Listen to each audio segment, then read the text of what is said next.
The next problem is Boggle problem. In this problem, we will be given a matrix or a board of characters. Each cell has one character and we will be given a dictionary or a set of words.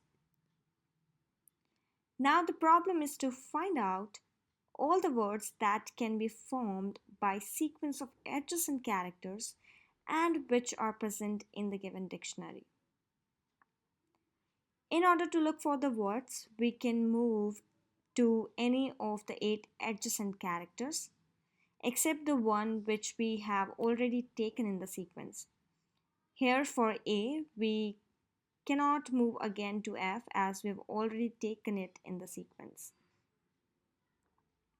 So that's what the problem is about. Let's see how we can solve this problem using backtracking. To solve it, let's think of the 4 elements again in the context of this problem. The first is choices. At each letter we have 8 choices. Any adjacent cell can be chosen, and these are the coordinates of these 8 adjacent cells, which are the choices for us. So these are the choices we have. Next element is constraints. Now to validate if we made the right choice, we need to think of the constraints we have. One of the constraints is that we cannot go to the letter which we have already taken in the sequence. For example, here we cannot move to letter A and F from C because we have taken them already in the sequence. And also we cannot go outside of the matrix. So these are the constraints we have. To implement it, we will take a matrix with same dimension to keep the track of all the visited cells. Initially it is filled up with zeros, and as soon as we start to take cells in the sequence, we update the corresponding cells with 1. So the cell can get included when it is in the range and when the value of the cell is 0. So the cell can get included when it is in the range and when the value of the cell is 0. Now the third element is recursion. With choices, you make a decision, and holding on to that decision, you go forward and check if you can find the solution or not. So we keep making choices and form the word by including the letters recursively. Now the case when you don't have any choice left to go with. Like from this O, you cannot move forward anywhere. In that case, we need to discard the current move. That is, we have to go back or we have to backtrack and think of other choice. So what we do, we try to find the word starting from every character. We start from the first letter of the Boggle and update the corresponding cell in the visited matrix with 1. So we append the first letter to a blank string, then we iterate through the choices we have. Now with the updated row columns, we check if the cell is valid or not.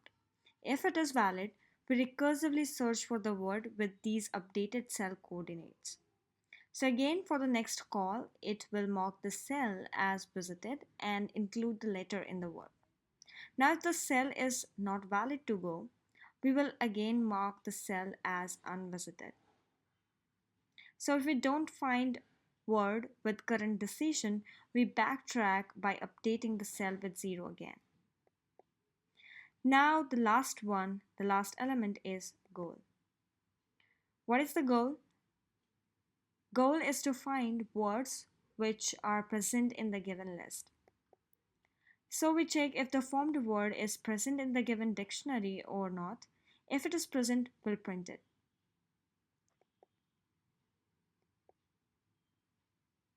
We don't have any specific base condition because we will be doing this job for each letter present in the matrix in a for loop, and also we'll be having more for loops inside the method to make combinations with other adjacent letters. When the work for all the letters will complete, we will be having no more valid places to take letters from. and the program will eventually terminate. So this is how we're going to solve the problem. We will mark the cell as visited when we will include the letter in the word. We'll loop through the choices and select one if it is satisfying the constraints. We recursively try to find the word.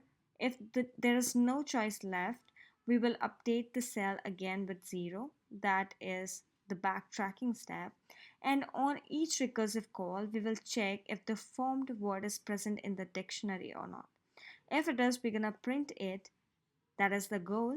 And in order to find other words, we will continue to search and make recursive calls. Now it's time to analyze the complexity of word search problem. So in word search problem or in Boggle problem, we have maximum 8 choices to make from every cell, right? As we are forming word by including every adjacent character one by one. And these are m cross n characters present in this Boggle. So we can say that the word's runtime will be 8 raised to power m cross n. So this will be the time complexity. Now talking about the space complexity. Space complexity will be order of m cross n, which is the max number of recursive calls happening on the call stack at a point in time.